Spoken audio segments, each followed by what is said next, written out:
hold back. We're free to say how decisions that are taken here affect us all around the country. Only on GB News, the People's Channel, Britain's news channel.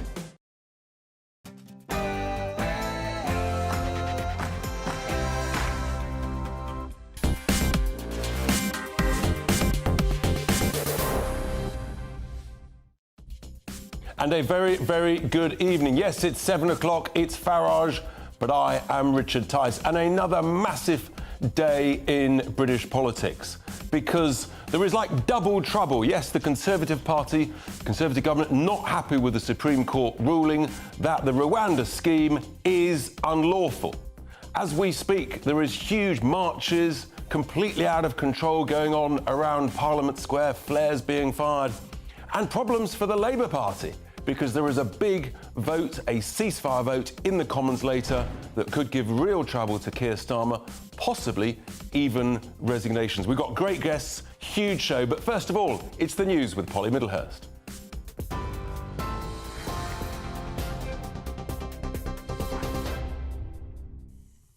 Richard, thank you and good evening to you. Well, the top story tonight, the Prime Minister says he will introduce emergency legislation to deem Rwanda a safe country and prevent any legal challenges in future. It comes after the Supreme Court this morning ruled the government's Rwanda plan is unlawful. Rishi Sunak has said he doesn't agree with the ruling, but that he respects it.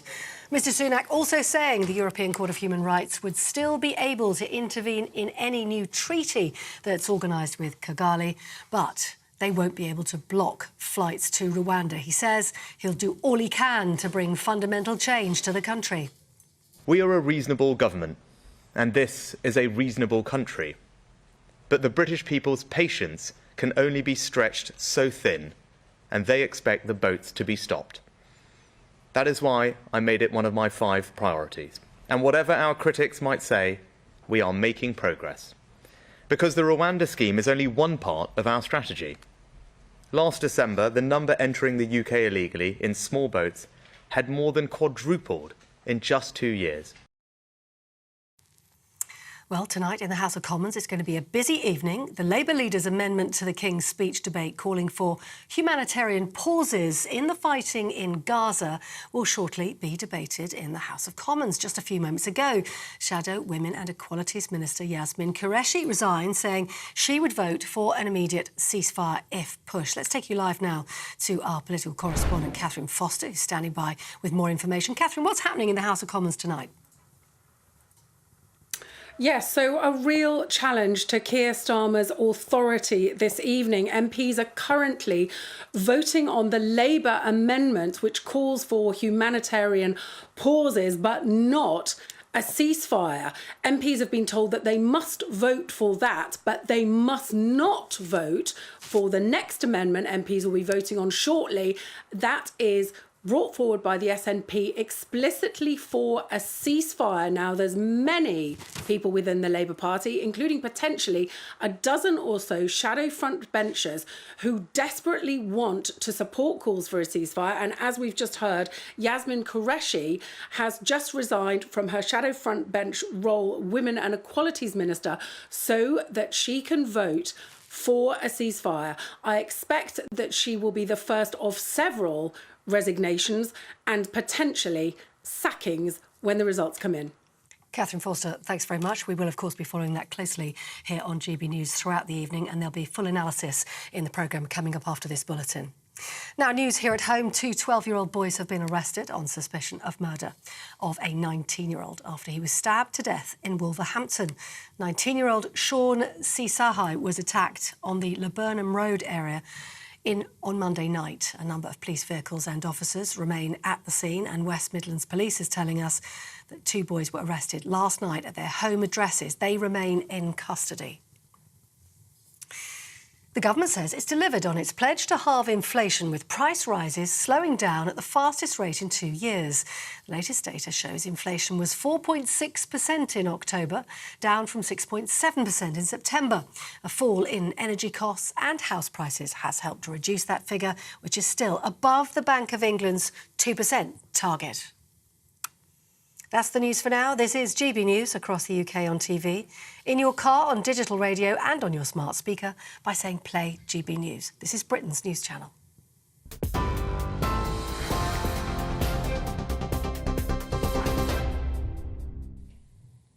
Well, a very good evening to Farage. And yes, I'm Richard Tyson. We've got an absolutely outstanding hour ahead. It's frankly hard to keep up with what is going on at the moment. The last 3 days have been huge, seismic in British politics. But today, the Supreme Court ruled the Rwanda scheme that the government had absolutely pinned all their hopes on. The Supreme Court ruled that, no, it is unlawful. And it's important to examine what they've actually said and what I think are some serious contradictions before we get to our first guest. The Supreme Court, they've said that actually, in the light of the evidence which I've summarised, the Court of Appeal concluded there are such grounds to make it unlawful. Absolutely extraordinary, saying here that there are good grounds for thinking asylum seekers are going to be at risk in Rwanda, that it is not a safe country.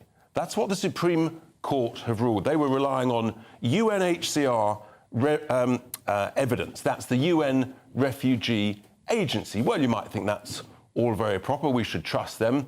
No problem at all.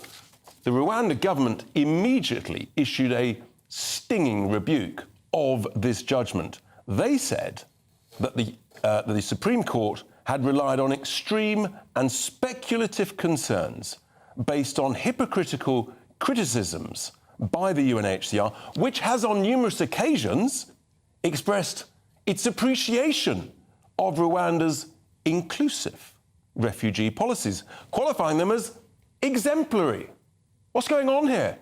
We've got the Supreme Court saying the country's not safe for asylum seekers, and yet we've got Rwandan government saying the UNHCR says they've been exemplary. So that's the second bit. I have here a 29-page report from the UNHCR dated April 2023. I've read it. It's a little bit dry, but I have to tell you, there is no criticism whatsoever of the Rwandan government in the way that they are dealing with over 100,000 asylum seekers. Are you confused? I am. Who's telling the truth on this? It's extraordinary. You might think it's an establishment stitch-up for all of this. So there's the conflicting evidence. What does it all actually practically mean? Well, this, folks, is when I want you to think of something you may well have at home. A magnet. Yes, have you got a big magnet at home? What is a magnet? I tell you what it is. It's a powerful attraction. It attracts things. It attracts people. That's what a magnet does. So here we've got a ruling, and there it is. A picture of a magnet flying above the white cliffs of Dover. And guess what it's going to do? I think it's going to pull more illegal migrants across the English Channel, because now they know that the government's big deterrent scheme, the Rwanda scheme, it's in the bin. It's finished, gone. It's not exactly a deterrent now, is it? The second big pull factor, which has emerged and hasn't had proper scrutiny, is that if you're an asylum seeker and you've been here for a year, good news, folks. Yes, you can get a work permit, you can go to work. You might say there's a labour shortage, that might be a good thing. Everybody's entitled to their opinion. But it's the magnet factor, isn't it? It's the pull. We've got a Home Office that doesn't believe in controlling our borders, and we've got over 170,000 people waiting a decision. Many of them have been waiting over 2 years. So if you come across the Channel, there's no deterrent, you're not going to Rwanda, and there's every chance you'll be here for a year, and therefore you'll be able to work. Yes, good news, you will pay a bit of tax if you've got a decent job, you're above the threshold. But you see what I mean? It's the magnet factor, it's the pull factor. And that, folks, is my big question to you. I want your views on this, of course. Will this ruling, will it make illegal migration worse? Email me, farage@gbnews.com, or you can tweet us using the hashtag, I'm so sorry, you must X us. We'll never get used to that, will we? Farage on GB News. Well, I'm delighted to be joined in the studio by two great guests, Alexander Downer, former advisor to the UK government and a former foreign minister in Australia. A very warm welcome to you, Alexander. And, of course, David Maddox from the Daily Express, political editor online. Alexander, I'm going to come to you first. Have you ever seen in a government, in a developed nation, a G7 nation, such political chaos? Well, I'm not sure that I could easily measure different chaoses in different governments. All governments do wrestle with chaos, and one of the things I would say is if the government changes here next year, the new government will still, from time to time, look a bit chaotic. So I think the issue here, though, is that the Rwanda plan can work. But what the Supreme Court has concluded, I mean, whether one agrees with the Supreme Court or not, that the Rwandan officials who are assessing the refugee claims may not be proficient at doing it. So they've made their ruling, but where's the government gone wrong here to end up, frankly, to most folk at home, in such a pickle? Well, this is quite a detail, but the government has a memorandum of understanding with the Rwandan government over how the Rwandans themselves will deal with making an assessment of whether someone's a refugee or whether they're not. So if they're not a refugee, they should be sent back to their home.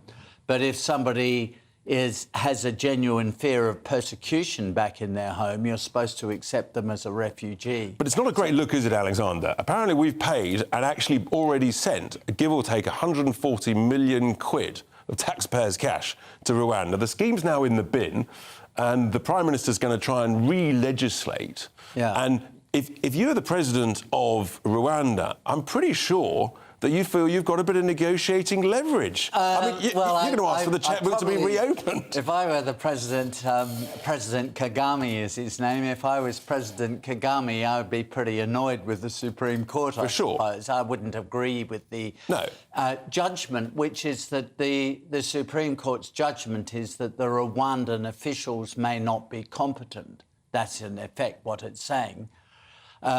So I wouldn't be happy with that. On the other hand, I think there is an agreement to be made between the British government and the... Which is going to cost us more, frankly. I'm not sure about costing more. I think it's a small amendment that may involve British officials also working with the Rwandan officials in making the assessments. And that may actually fix the problem. So I don't think it's a problem beyond repair. And what's your sort of thoughts about other European nations that are now looking at offshoring? You've got Germany looking at it. You've got, I think, France looking at it. You've got Italy looking at it. Denmark. They're all looking at this. So actually, in a sense, we've led the way. We've now been basically told thanks but no thanks by the Supreme Court. Other governments are leading the way. They may well be looking to Rwanda. I mean, Rwanda could earn fortunes out of this. Yeah. Well, by the way, Australia led the way. Sorry, my country as you often always do. You led the way in stopping the boats. We sometimes do and we sometimes don't, but we certainly did on this. And it has stopped the boats. It's been incredibly effective. And we have been encouraging the British government to adopt this Rwandan scheme. I mean, not necessarily Rwanda, but Rwanda will do. Because what it will do is destroy the business model of the people smugglers, of the organised... Because you had an offshore processing in an island, in Nauru, that's right. Yeah. But you also had a pushback policy. So we've only done like a third of it, because we haven't got the pushback policy. Hard to do a pushback policy when you don't have international waters between the UK and France. Yeah, I've got the answer to that. That is a problem. But it's a legal problem, and you have to. And I've got the legal answer because I've read the treaties. That's absolutely sure. But finally, Alexander, does the government make this? I mean, do you think they can get through this in the next few months, or do you think essentially this is now done through into the next general election here in the UK? I think the risk for them. I mean, they can make an agreement with the Rwandans, and they can put emergency legislation through the Parliament, and they should be able to do that quickly. However, there will be a whole lot of attempts subsequently to try to use the courts to overturn the policy yet again. So they'll have to be wary of that. If only I was a lawyer. Think how rich we'd all get if we were lawyers on this. Alexander Downer, thank you so much indeed for joining me with your thoughts and your experience. You know what works. Australia, once again, leading the way, as regrettably sometimes they do, with the cricket. Anyway, thank you, Alexander, for that. I'm going to turn now to David Maddox from the Daily Express, political editor online. David, this is not good for the Conservative government, is it, at all? I mean, it just looks chaotic. They've hung their hat on this for months and months and months. The Prime Minister didn't think he needed a plan B. He was told by Suella Braverman he should have a plan B. She's right, isn't she?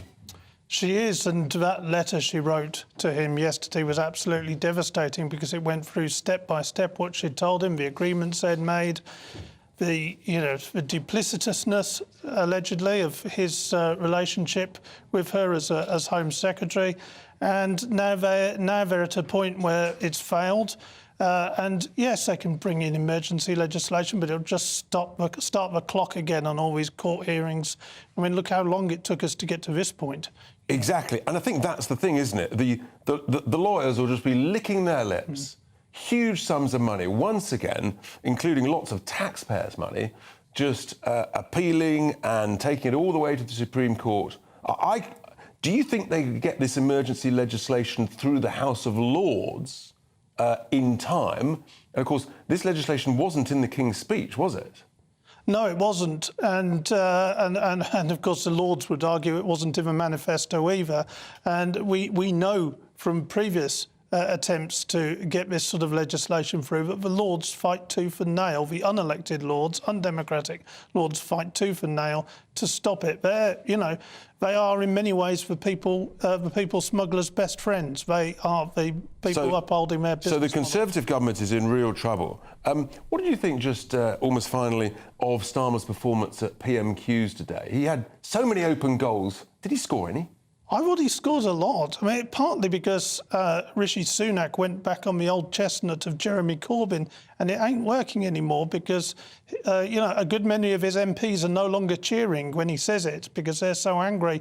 I have to say that Starmer, I thought, made a really important point. He said Sunak had promised to stop the boats by the end of the year. He clearly hasn't. He won't have stopped the boats before the next election. And as Sunak says, patience is wearing thin. But where is the pressure on Starmer for his own policy to stop the boats, given that essentially he's voted against all of the government's policies on stopping the boats? Where does that pressure grow? I think that becomes as we come nearer to an election. But the problem the Conservatives had, and it's something you've often said, is that they have singularly failed to deliver on this policy. They've singularly failed to stop the boats. OK, it's 30% down, but that could have been bad weather. It could have been, all sorts of things. All sorts of things. It's still going on. Absolutely. David Maddox, thank you so much indeed.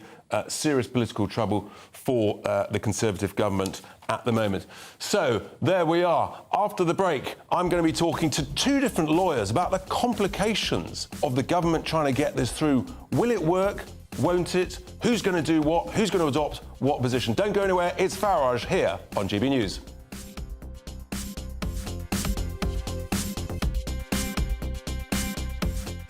Earlier with Eamon and Isabel. How do you solve a problem like Suella? Suella Braverman's excoriating letter, ripping Sunak apart. But we all know Sunak is weak. We've all seen him equivocate. We've all seen him make promises and turn his back on them. For me, a refugee wasn't a word that I chose. It was a word that was given to me. But for me, just realise the people and the reasonings behind those numbers when you're making those decisions. And this is a policy that Suella has championed, and now all of a sudden she's saying, covering all bases, throwing her toys out the pram, like a little child, her letter was, blaming Rishi. Let's have a look at his sporting lookalike, see if you can guess who this is. Oh, it is you! Oh, there he is, there he is. But that's not me, that's Elvis. Breakfast with Eamon. And Isabel. Monday to Thursday. From 6 a.m.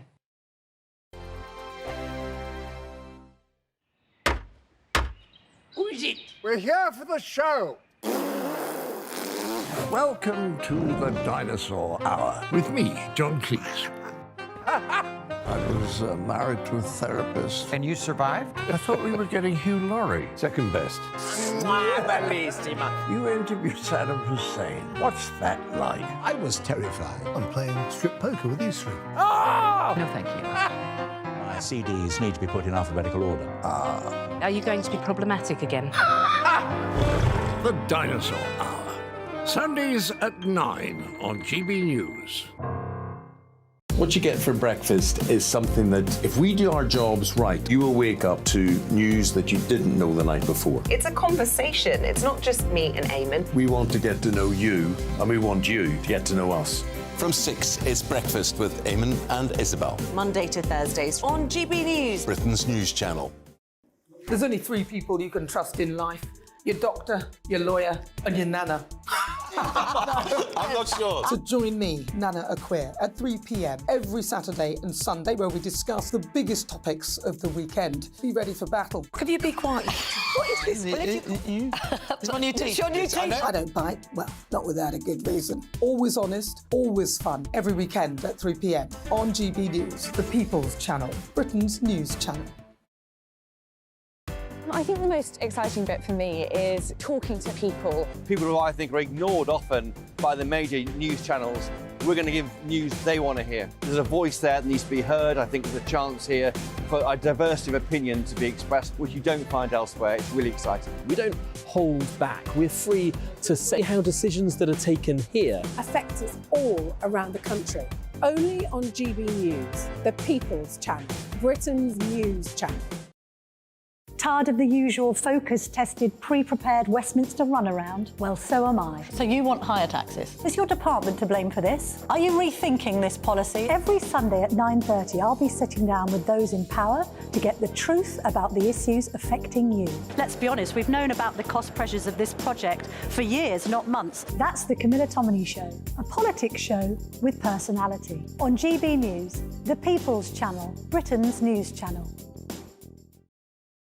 Join us every night on GB News at 11 p.m. for Headliners, which is 3 top comedians going through the next day's news stories, which is exactly what you need, because when the establishment has gone crazy, you need some craziness to make sense of it.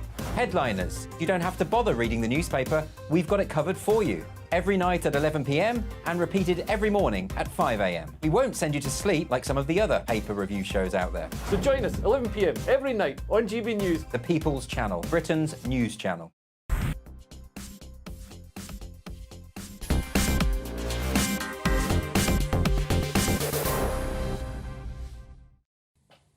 Welcome back to Farage here on GB News. Well, before the break, I asked you, will this make illegal immigration worse? It's almost the magnet factor. That was my question to you. Barbara, she's absolutely furious. Barbara says, of course there will be more. It's outrageous. Gordon says, increase, there'll be no stopping them now, no deterrent, and get a job, quids in, mate. There we are. What does Kate say? Kate says, we look like weak idiots, and they know it. So there you are, pretty clear, no doubt about that from some of our listeners and viewers. Well, I'm delighted now to explore the sort of the legal detail about this, because it's important. The Prime Minister's made some serious pledges today. I'm joined by Paul Turner, immigration lawyer, and Richard Bartram, a senior immigration solicitor. I'm surrounded by lawyers. Can't tease you because you know so much. I'm going to come to you, Paul.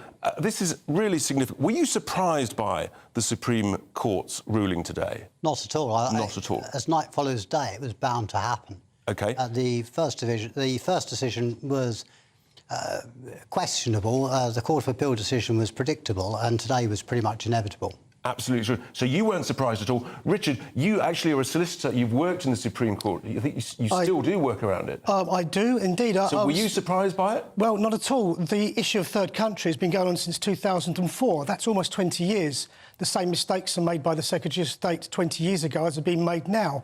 As my colleague said, as night follows day, this was entirely predictable. A policy set up in 2020, September, during lockdown by the Cabinet Committee, initially rejected by the Foreign Office, becomes law. So here we are, folks. We've got 2 senior lawyers. They know their onions.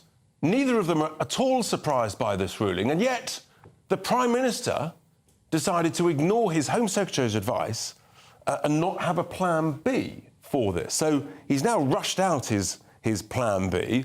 I'd be fascinated with your thoughts, Richard, as to even if he gets this legislation through, and that will obviously take some time to go through the parliamentary process, even when he does that, do you think there will therefore then be appeal after appeal to the respective I don't think there'll be appeal after appeal. As I understand it, the law is going to be changed in some way, which we don't yet know, to deem Rwanda a safe country.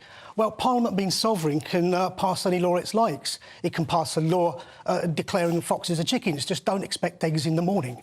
Sure. Not going to work. OK, but if it does deem that Rwanda is a safe country, and if it gets that through, which may take some time, is there an ability for some of the human rights lawyers to challenge that judgment by Parliament? What the court said was that they looked at the facts as well and made a factual assessment that it wasn't.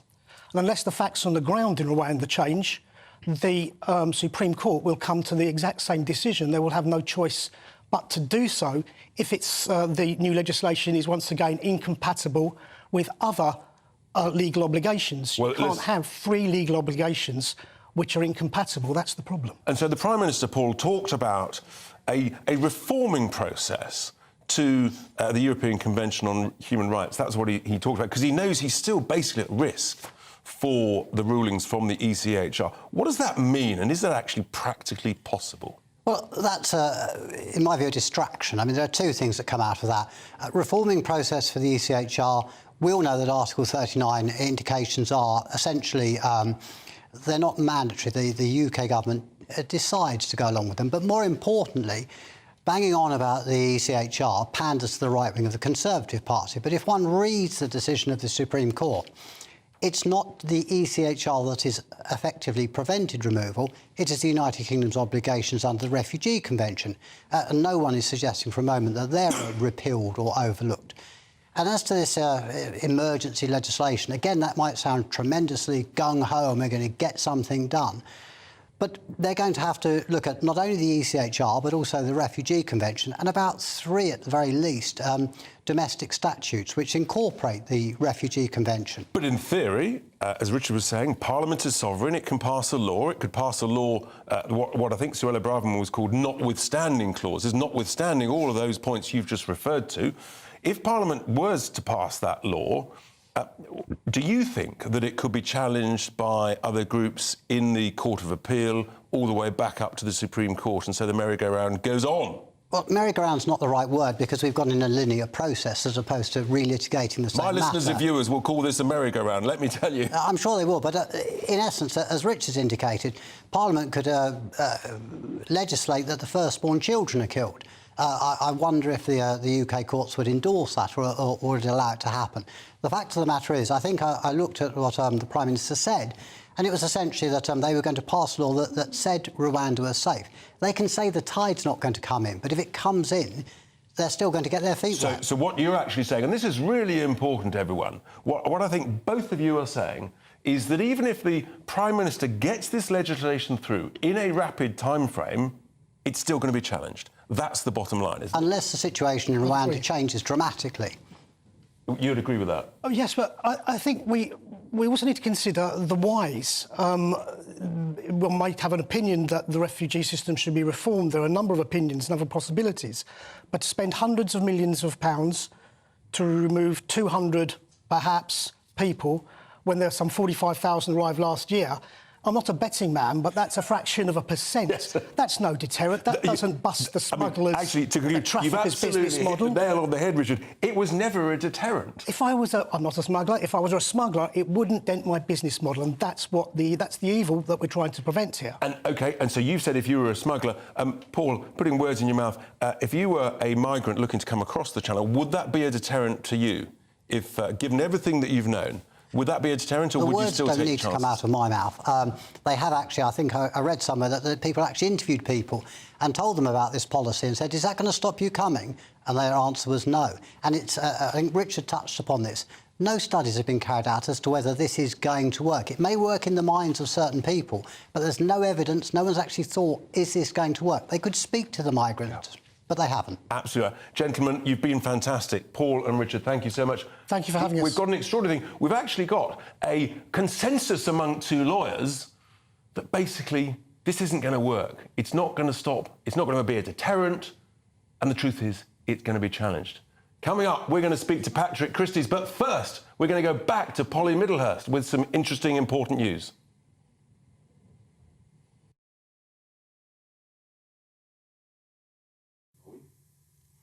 Here I am. Yes, we do indeed have some important news coming to you from the Commons this evening. There were two important votes taking place this evening concerning events in Gaza. Sir Keir Starmer indeed facing a Labour rebellion as MPs decided that they may defy the party line on Gaza. Sir Keir said there should have been longer pauses in the fighting to allow humanitarian aid in. That was voted upon. 290 to 183 with a majority of 107 to reject Labour's King's Speech amendment. But then, of course, the SNP had tabled that amendment on the King's Speech, demanding a complete ceasefire. We've seen as well the crowds outside Westminster supporting that action. Labour MPs were ordered to abstain. There was a 3-line whip on this. That's the strictest instruction that a leader of a political party can give to his members. If Labour members didn't abstain, they risked losing their place in the shadow cabinet. They could either resign or get sacked. So what's happened?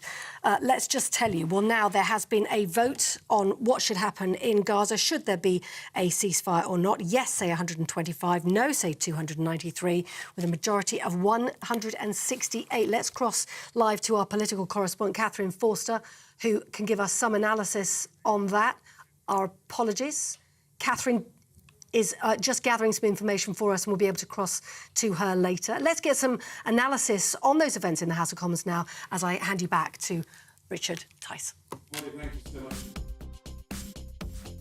To analyse these important votes, the impact of them on the Labour Party later on. But so much to do. Coming up after the break, we're going to be speaking to our presenter, GB News presenter, Patrick Christys. He was verbally abused this evening. All he was doing was just filming a nice protest. More of that in just a moment. I'm Andrew Doyle. Join me at 7 o'clock every Sunday night for Free Speech Nation, the show where I tackle the week's biggest stories in politics and current affairs with the help of my two comedian panellists and a variety of special guests. Free Speech Nation, Sunday nights from 7 on GB News, the People's Channel, Britain's news channel. I think the most exciting bit for me is talking to people. People who I think are ignored often by the major news channels. We're going to give news they want to hear. There's a voice there that needs to be heard. I think there's a chance here for a diversity of opinion to be expressed, which you don't find elsewhere. It's really exciting. We don't hold back. We're free to say how decisions that are taken here affect us all around the country. Only on GB News, the People's Channel, Britain's news channel. There's only 3 people you can trust in life: your doctor, your lawyer, and your nana. I'm not sure. So join me, Nana Aquare, at 3 p.m. every Saturday and Sunday, where we discuss the biggest topics of the weekend. Be ready for battle. Could you be quiet? What is this? It's my new teeth. It's your new teeth. I don't bite. Well, not without a good reason. Always honest, always fun. Every weekend at 3 p.m. on GB News, the People's Channel, Britain's news channel. So Jubes and Kerr, we tackle the issues of the day with real, robust debate, both sides of the fence, battling it out with me in the middle with my forthright opinions and views. And often really interesting things happen because you start with a position and then by the end of the debate you find actually, well, I might not have thought about that one. What we need in this country is 2 new political parties. You should maybe think about doing a 2024 calendar. I'm Michelle Dewberry and I'm keeping you company right through until 7 o'clock this evening. GB News, the People's Channel, Britain's watching. Join us every night on GB News at 11 p.m. for Headliners, which is 3 top comedians going through the next day's news stories, which is exactly what you need, because when the establishment has gone crazy, you need some craziness to make sense of it. Headliners. You don't have to bother reading the newspaper. We've got it covered for you. Every night at 11 p.m. and repeated every morning at 5 a.m. We won't send you to sleep like some of the other paper review shows out there. So join us 11 p.m. every night on GB News, the People's Channel, Britain's news channel. Who is it? We're here for the show. Welcome to the Dinosaur Hour with me, John Cleese. I was married to a therapist. And you survived? I thought we were getting Hugh Laurie. Second best. You interviewed Saddam Hussein. What's that like? I was terrified. I'm playing strip poker with these three. Oh! No, thank you. My CDs need to be put in alphabetical order. Are you going to be problematic again? The Dinosaur Hour. Sundays at 9 on GB News.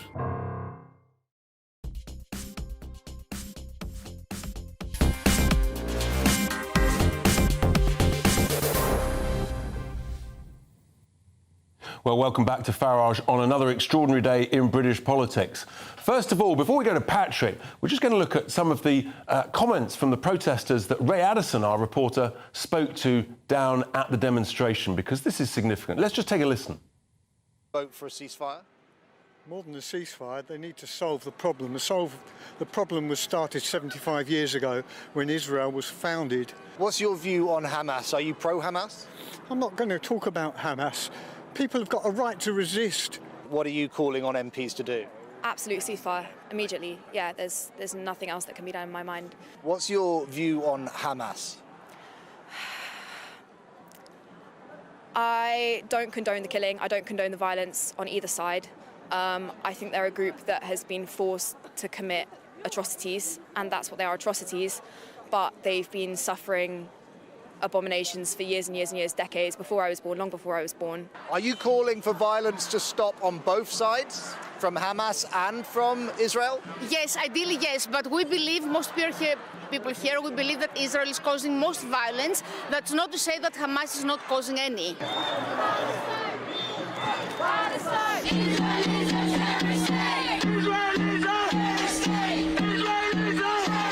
Why are you blocking this vehicle? Why are you blocking this vehicle? Why are you blocking this vehicle? Why are you blocking this vehicle? Don't touch me.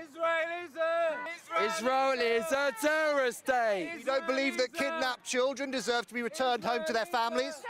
Do you condemn Israel? Do you believe kidnapped people should be returned to their families? But do you condemn Israel? Ladies and gentlemen, if you think that is bad, that is nothing to what you're about to hear from our own Patrick, who I'm very glad to say has made it safely just back to the studio. Patrick, where have you been? What's gone on? Well, I was outside Parliament earlier on. I wanted to go and have a look at these demonstrations that were taking place. And what happened will shock you. We're going to play a full set of coverage of this. For anyone who thinks that there's just a fringe minority of people who attend these protests who are up to no good, or who have extreme views, or who are radical, who actually are full of hate, then what you're going to see later on my show between 9 and 11 p.m. tonight will completely blow the lid off that. I think I might have a little taster for you of just some of the things that took place earlier on. I just want to know why you're here today. Go away, you're not wanted. Go away. You're absolutely not wanted. You're absolutely not wanted. Get away from here. I just want to hear... Get away from here. No, go away. You're fascist scum. You're not wanted. Really? I just want to know your views, that's all. All right, mate. Why are you here today? Sorry? Why are you here today? What do you think? Don't talk to them. Don't talk to them. Do you think this is like normal behaviour in a... Nobody talk to these people. Off our streets. Why don't you believe in the freedom of... Freedom of speech. What a GB News. Off our streets. GB News.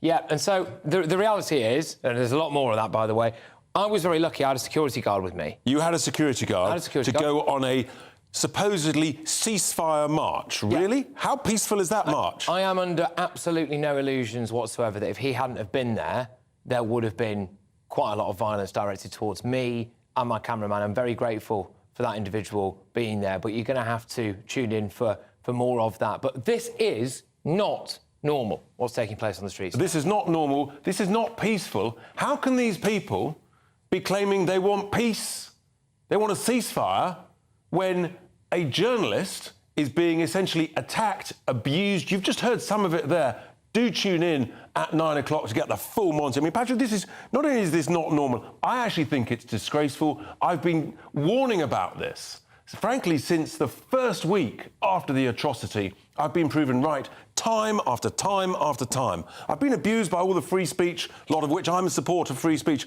But this is not free speech. This is violent. This is hateful, Patrick. Racist chanting caught on camera, OK? All sorts of horrible stuff being caught on camera. The overbearing threat of physical assault, and the police told us to get out of there. The police told you to get out of there. Patrick, it's going to be an extraordinary show for you later. Thank heavens you're safe. Thanks very much indeed. Do watch Patrick at 9 o'clock, folks. But now I'm going to go down the line to my next guest. Alan Pincus is an Israeli diplomat and writer, for his thoughts on what he's sort of seeing there. And then I just also want to talk a little bit about the Israeli-Rwanda deal. But, Alan, thank you for joining me on GB News. You've just heard Patrick Christie there. You've seen the scenes at the marches over recent weeks, culminating on the Armistice Day protests. What are your thoughts as a very experienced diplomat? You've been around the block a few times. What are your thoughts on this? Well, it's disturbing. It's discomforting, and it's. I have to admit, it's disappointing, because you would expect people to have some kind of a core basic knowledge of the conflict, core basic knowledge of history, core basic knowledge of what is, who the protagonists are and what Hamas stands for. Now, you take these demonstrators that you just showed in central London, well, next to Parliament, and you list to them what Hamas stands for. I doubt any of them would subscribe to anything. And, you know, the criticism of Israel is legitimate, and calling for a ceasefire is legitimate, and accusing Israel of occupation is legitimate.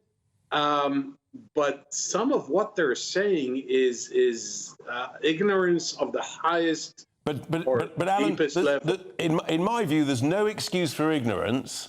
And what we're seeing and hearing there, and it was the same on last Saturday, is that a significant percentage of these people on these demonstrations will not condemn Hamas, which is a terrorist organisation. No, imagine, and I'm not drawing a comparison whatsoever. But imagine these demonstrations in support of ISIS. Imagine such demonstrations, say, in Israel, in support of the IRA. And again, I'm not drawing any analogies. I'm just saying that if they knew, if they bothered to look at what Hamas stands for, abuse, intolerance, anti-gay, anti-women, and what have you, theocracy, fascism, violence. Alan, they absolutely should do the work. But the truth is, I think actually many of them know, but I'm afraid I think it's much deeper. I think it's much more concerning. Just finally, Alan, we've obviously had the ruling which has rejected the government's Rwanda plans for their deal today. Israel had a deal with Rwanda about 10 years ago, which started with good intentions, didn't end very well. What was your thoughts on that? Well, the idea that you can deport by consent a large number of people is problematic, because, you know, there are always going to be criticisms that you're deporting people to a faraway country. They don't blend in with the indigenous or ethnic groups in that country. Expelling people or deporting them from Israel to Rwanda is just the same as asking Britain to accept 350,000, just an arbitrary number, of residents of Gaza, and to and to place them in Birmingham, in London, or in Manchester. I mean, it doesn't work. It just doesn't. Look, I agree. I didn't think it was ever going to be a deterrent factor. It's about Plan Z, but this Prime Minister here decided to make it Plan A without any other Plan B, C, D, or E. And thank you so much indeed, Alan Pincus, for your thoughts there on those events, those scenes. And I'm delighted now to be joined by my next guest. I mean, this is full on, and it's important to understand what is going on and what's gone on, what it's like, for example, in Rwanda. I personally haven't been, but my next guest, Anjan Sundaram, thank you for being with us on Farage. You're a freelance journalist. You've lived in Rwanda. and therefore you know what it's like as a country. It's had a president in place for, I think, 23 years now. It's got high growth. The UN in April 23, they wrote a report saying that actually it was making great progress. What are your thoughts? Do you agree with the judges in the UK Supreme Court that actually Rwanda is unsafe?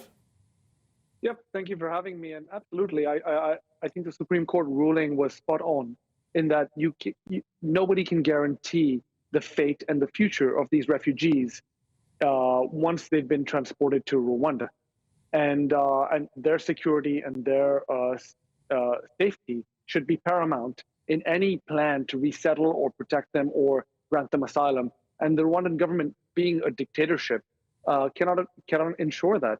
And so the Supreme Court was right to block the deal between the UK government and Rwanda.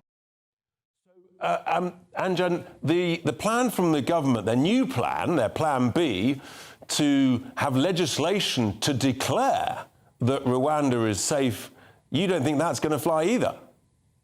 No, I mean, I published a book called Bad News, Last Journalist in a Dictatorship. And when I published that book in the UK, in the US, I had Scotland Yard call me up and put me on their counterterrorism hotline.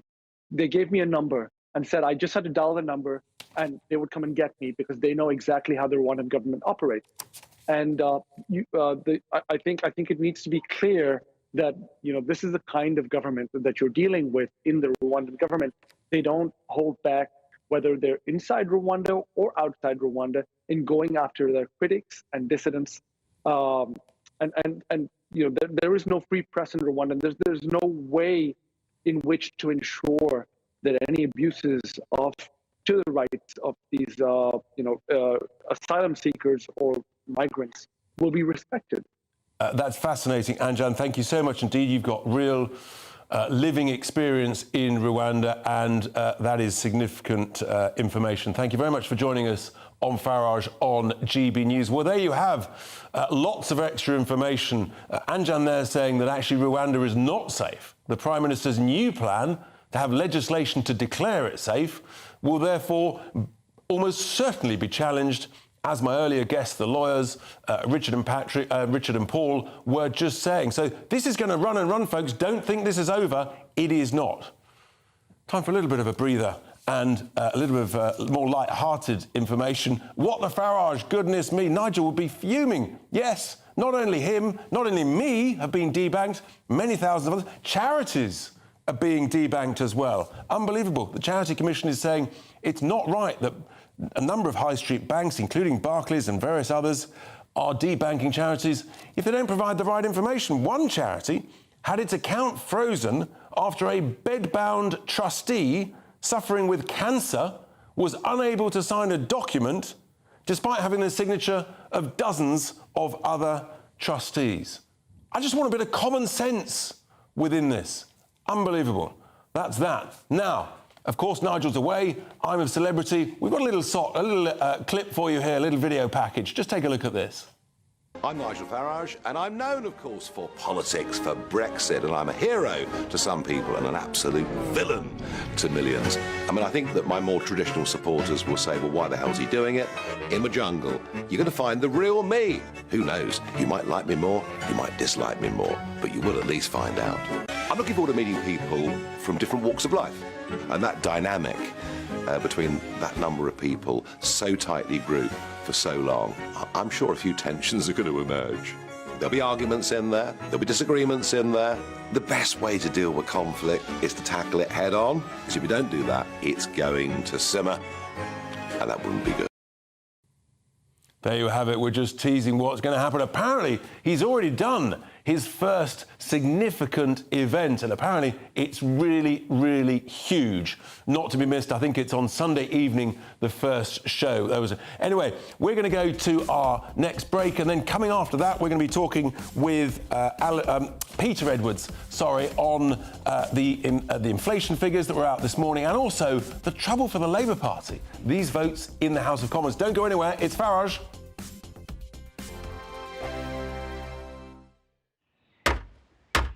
Who is it? We're here for the show. Welcome to the Dinosaur Hour with me, John Cleese. I was married to a therapist. And you survived? I thought we were getting Hugh Laurie. Second best.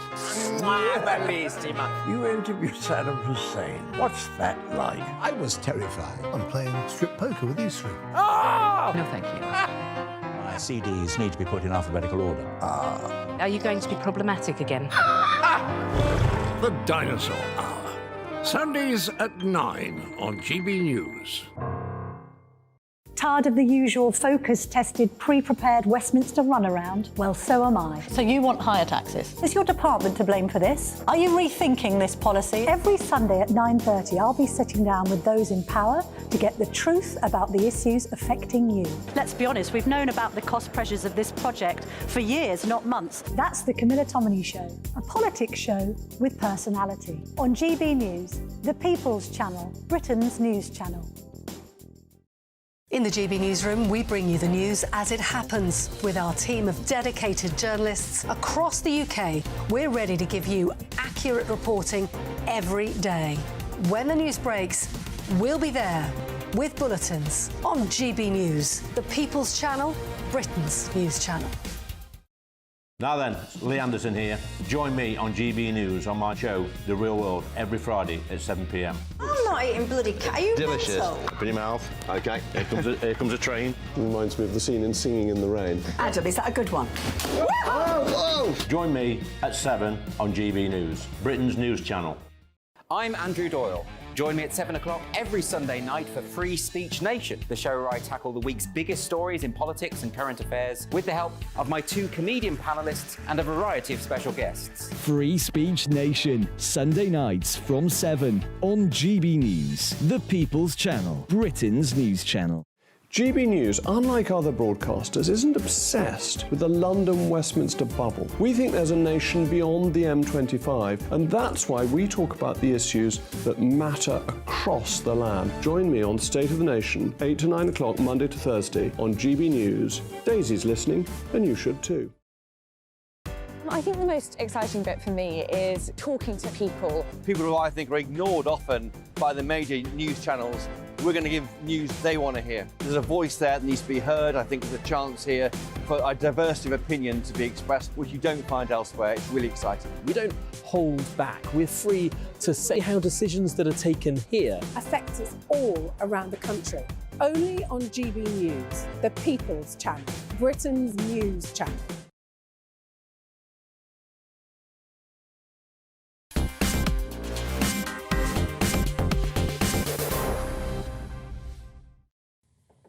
Well, it's all happening as we speak here on Farage. Yes, I'm delighted to be joined in the studio by Peter Edwards, former editor of Labour List, to look at these votes that have been happening in the House of Commons whilst we've been on air. We know that the Labour amendment on the King's Speech was defeated. The SNP amendment has also just been defeated. But, Peter, what's going on? We've got a lot of Labour MPs voted in favour, it appears, of that SNP amendment, and also a number of resignations starting.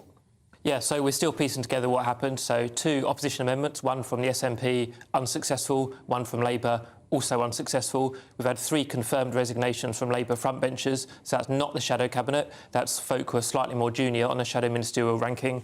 That's Yasmin Qureshi, Afzal Khan and Paula Barker. There may be one more, we're just checking on that. And then we expect the Labour rebellion, so that's all Labour MPs, whether they're frontbench or backbench, to be around 50 MPs. And the way it works is obviously some declared in the chamber, some on Twitter, but it'll take an hour or 2 until we get the full breakdown. So you've got a Conservative government that's in trouble with the Supreme Court, but you've got the Labour leadership. They're in trouble with their supporters. How big could this bubble up for Keir Starmer? How much trouble could this grow into, and what's his way out of it? Well, first, we've got to keep it all in perspective. I think every MP of any perspective, their concern is about the bloodshed in the Middle East on both sides, and what happens in Westminster is important, but people are losing their lives in Israel, in Palestine. But Keir Starmer's our candidate to be Prime Minister, so it's understandable that people want to challenge him. I think he's done the right thing by, however tough, by setting out what he believes in, explaining very clearly why he thinks there shouldn't be a ceasefire. For example, Hamas still holding hostages, which is incredibly cruel. But he gave the Chatham House speech 2 weeks ago, one Labour amendment. But that hasn't satisfied those within his party. My question is this just the beginning, or will essentially this be it? Well, I think we'll know very soon. It's a defining moment, and I think we saw, even in opposition, which seems strange because you can't pass any laws, but for Ed Miliband, the Syria vote several years ago was a defining moment as well, and Ed Miliband never became Prime Minister. Keir Starmer's got this lead in the polls, and he knows, depending how things work, he could be Prime Minister in fewer than 12 months. So he had to set a clear moral direction. Which he's still got to do, essentially. So, I mean, it really is it's about courage and leadership for him, isn't it? Yeah, and I do understand. I think all parliamentarians are acting according to their conscience, and some end up in a different place, and he'll be sensitive about that. But it's his key moment so far in his leadership, it seems to me, absolutely critical. Now, Peter, thank you so much indeed. Peter Edwards from Labour, former editor of Labour List. We are heading unbelievably, yes, where are we? We're going to Jacob Rees-Mogg. He's not in the studio, he's in a taxi. Jacob, good evening. What's going on? Hello, I can hear you, yes. I'm heading towards the studio. We've been voting in the House of Commons. I think 56 Labour MPs voted against the Labour whip and for the SNP amendment. So it's been exciting business in the Commons today, but the government's motion on the King's Speech went through unopposed. Jacob, hasten quickly, Jacob, to get into the studio. I'm coming as quickly as I can. To the weather. We'll get a monologue for you. Good evening, Alex Burkill here again with your latest GB News weather update.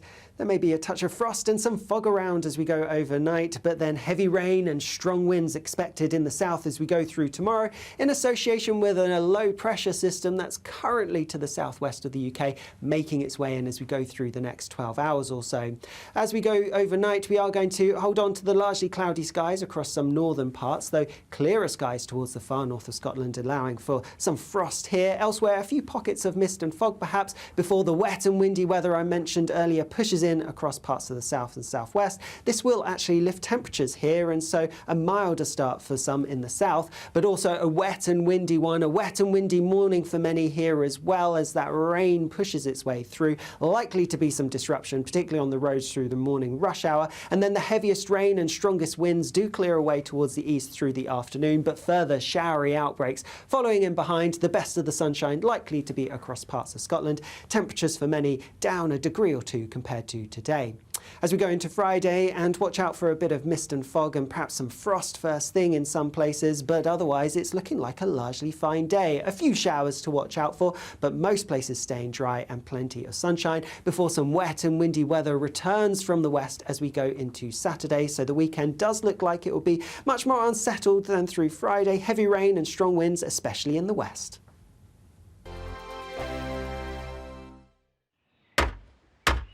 Who is it? We're here for the show. Welcome to the Dinosaur Hour with me, John Cleese. I was married to a therapist. And you survived? I thought we were getting Hugh Laurie. Second best. You interviewed Saddam Hussein. What's that like? I was terrified. I'm playing strip poker with these three. Ah! No, thank you. My CDs need to be put in alphabetical order. Are you going to be problematic again? The Dinosaur Hour. Sundays at 9 on GB News. What you get for breakfast is something that, if we do our jobs right, you will wake up to news that you didn't know the night before. It's a conversation. It's not just me and Eamon. We want to get to know you, and we want you to get to know us. From 6, it's Breakfast with Eamon and Isabel. Monday to Thursdays on GB News, Britain's news channel. There's only 3 people you can trust in life. Your doctor, your lawyer, and your nana. I'm not sure. So join me, Nana Aquare, at 3 p.m. every Saturday and Sunday, where we discuss the biggest topics of the weekend. Be ready for battle. Could you be quiet? What is this? It's my new teeth. It's your new teeth. I don't bite. Well, not without a good reason. Always honest, always